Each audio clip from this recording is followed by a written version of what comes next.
안녕하세요. 무익한 종입니다. 오늘은 마태복음 5장 27절에서 32절 말씀을 살펴보려고 합니다. 제가 읽어드리겠습니다. 또 간음하지 말라 하였다는 것을 너희가 들었으나 나는 너희에게 이르노니 음욕을 품고 여자를 보는 자마다 마음에 이미 간음하였느니라. 만일 내 오른눈이 너로 실족하게 하거든 빼어내 버리라. 내 백체 중 하나가 없어지고 온 몸이 지옥에 던져지지 않는 것이 유익하며 또한 만일 내 오른손이 너로 실족하게 하거든 찍어내 버리라. 온 몸이 지옥에 던져지지 않는 것이 유익하니라. 또 일러스되 누구든지 아내를 버리려거든 이혼 증서를 줄 것이라 하였으나 나는 너희에게 이르노니 누구든지 음행한 이유 없이 아내를 버리면 이는 그로 간음하게 함이요 또 누구든지 버림받은 여자에게 장가드는 자도 간음함이니라. 성욕이란 인간의 본능 중 하나입니다. 그리스도인들에게 있어서 성욕은 하나님의 축복이기도 하며 때로는 재앙과 같은 것이기도 합니다. 성욕은 분명 인간의 육체를 통해 주어지는 것이고 우리의 육신을 만드신 분은 하나님이십니다. 그러나 문제는 하나님께서 우리에게 성욕만 주신 것이 아니라 율법도 함께 주셨다는 것입니다. 하나님은 우리에게 간음하지 말라는 율법을 주셨습니다. 간음이란 배우자가 아닌 상대와 성적 행위를 하는 것을 의미합니다. 우리의 성욕이 배우자에게만 일어나도록 작동하지 않는다는 것이 문제입니다. 성욕뿐만이 아니라 인간의 모든 본능 또한 마찬가지입니다. 배고플 때 먹고 싶은 욕망은 내 식탁 위에 있는 음식에만 작동하지 않습니다. 배가 고플 때 다른 사람이 맛있게 음식을 먹는 것을 보면 우리의 입에는 침이 고이게 될 것입니다. 그렇다고 다른 사람의 음식을 빼앗거나 훔쳐먹지는 않습니다. 그것이 법이 금하고 있는 죄라는 것을 모두가 알고 있기 때문입니다. 그런데 만약 어떤 사람이 다른 사람이 음식을 먹는 것을 보고 식욕을 품는 것도 죄다라고 주장한다면 우리는 그 사람을 제정신이 아닌 사람으로 여길 것입니다. 성욕이나 식욕이 우리의 육체에 있어 똑같이 기능을 하지만 그것에 대해 우리가 느끼는 감정은 전혀 다릅니다. 우리가 남이 먹는 음식을 보면서 먹고 싶어 하는 것에는 죄책감을 느끼지 않지만 배우자가 아닌 상대에게 성욕을 가질 때는 죄책감을 느끼기 때문입니다. 그래서 음욕을 품고 여자를 보는 자마다 이미 간음한 것이다 라는 주님의 말씀에 남자 성도들은 죄책감을 느낄 수밖에 없는 것입니다. 저 또한 이미 중년에 들어선 나이임에도 시도 때도 없이 불쑥불쑥 올라오는 성욕 때문에 여간 괴로운 것이 아닙니다. 성욕은 대상을 가리지 않고 내 눈에 끌리는 모든 여성을 대상으로 일어나고 그럴 때마다 주님을 사랑하는 남자 성도들은 주님의 이 말씀에서 자유로울 수 없을 것이기 때문입니다. 저는 이 문제 때문에 늘 죄책감과 해방감 사이를 오가며 살아왔습니다. 음욕을 품는 순간에는 죄책감을, 음욕을 정복했다고 생각한 순간에는 자유함을 맛보았습니다. 그러나 문제는 제 능력으로는 이 음욕의 문제를 해결할 수 없다는 것이고 이 문제를 해결하실 수 있는 주님은 아직까지도 이 문제를 해결해 주시지 않았다는 것입니다. 적지 않은 시간 몸부림치고 눈물로 주님께 간구한 적도 있었지만 주님은 제가 원하는 응답을 주시지 않으셨습니다. 그런데 주님은 제 마음의 중심을 보여주셨습니다. 저는 주님을 사랑한 것이 아니라 음욕을 정복하고 모든 죄책감을 떨쳐버린 채 주님 앞에 당당히 서고 싶었던 것입니다. 저는 주님 앞에 서서 이렇게 외치고 싶었습니다. 주님, 저는 참 믿음을 가진 자입니다. 마음의 음욕까지 정복하였으니 말입니다. 마음으로 음욕을 품는 저들은 가짜지만 저는 마음으로도 음욕을 품지 않는 자가 되었습니다. 제가 주님만을 사랑한다는 이보다 더 분명한 증거는 없을 겁니다. 하고 말입니다. 그리고 음욕의 문제 때문에 죄책감에 고개 숙인 성도들을 향하여 이렇게 말하고 싶었습니다. 너희가 마음의 음욕을 버리지 않는 한 너희는 주님을 사랑하는 자들이 아니야. 너희가 자꾸 넘어지는 것은 주님을 사랑하지 않는다는 증거야 라고 말입니다. 이 시간을 빌어 고백하고 싶은 것이 있습니다. 제가 원하던 그 자리에 가지 않은 것은 한량없는 주님의 은혜 때문이란 것입니다. 주님은 저의 음욕을 가져가시는 대신에 주님의 은혜가 무엇인지 깨닫게 하셨습니다. 주님께 중요한 것은 제가 주님의 은혜가 무엇인지를 알게 되는 것이었습니다. 주님은 제가 음욕에 실족하여 주님 앞에 고개를 들지 못하고 있을 때 찾아오셔서 말씀하십니다. 내가 너에게 원하는 것이 있다.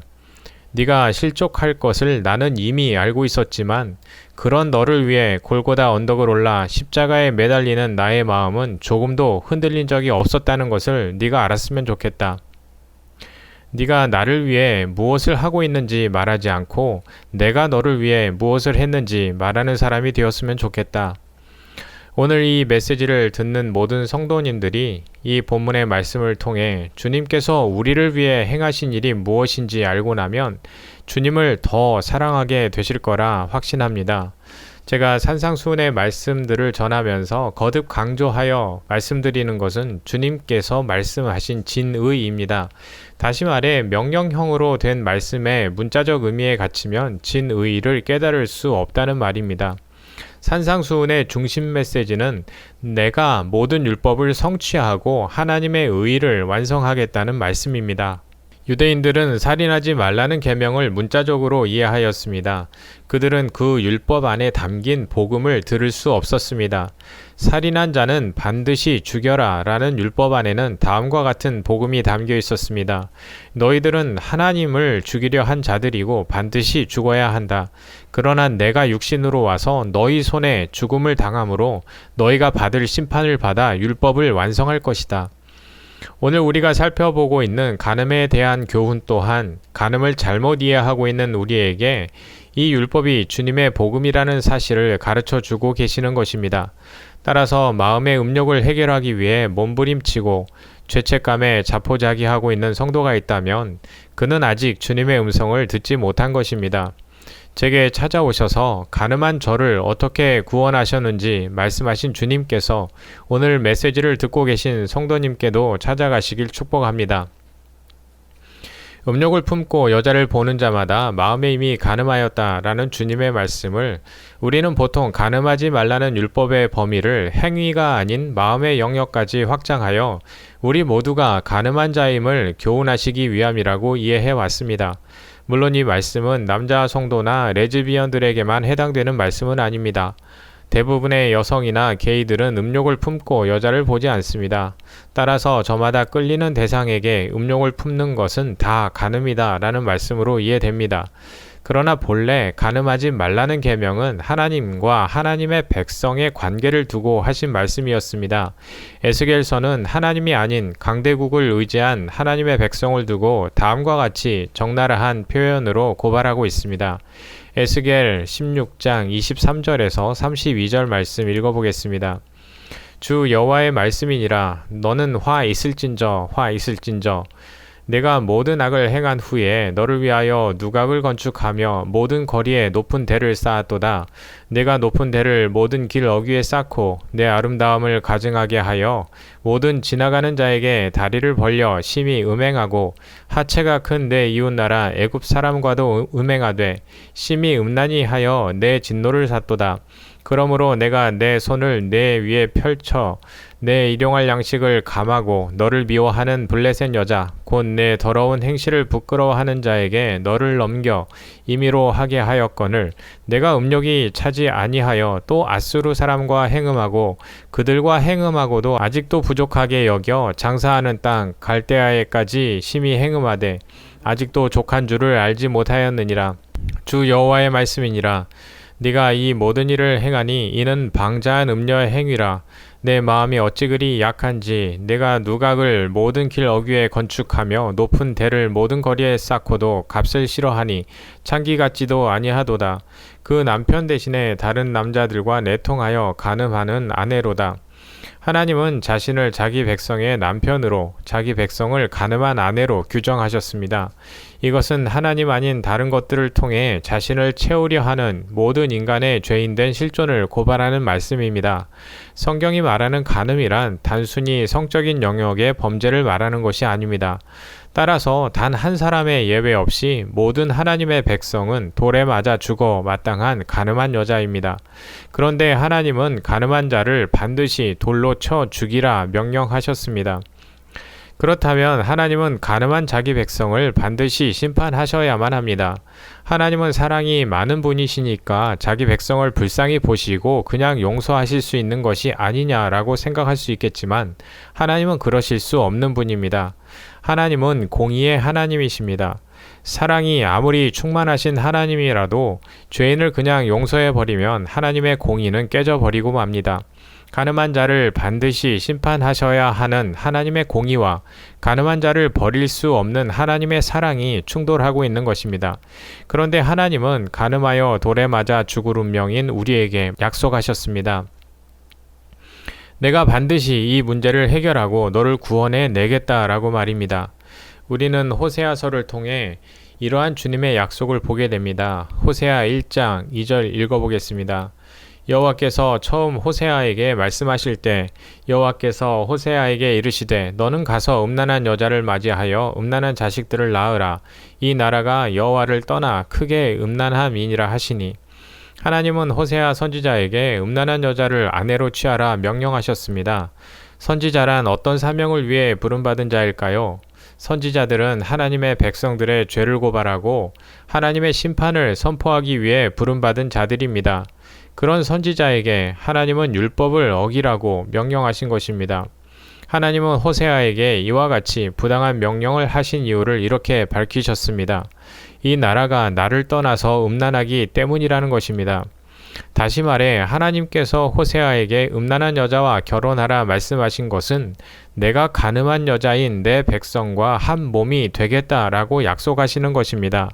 가늠한 자와 한 몸이 되시겠다는 것은 하나님 자신이 가늠한 자의 자리로 내려오시고 그가 받아야 할 심판을 받으시겠다는 의미입니다.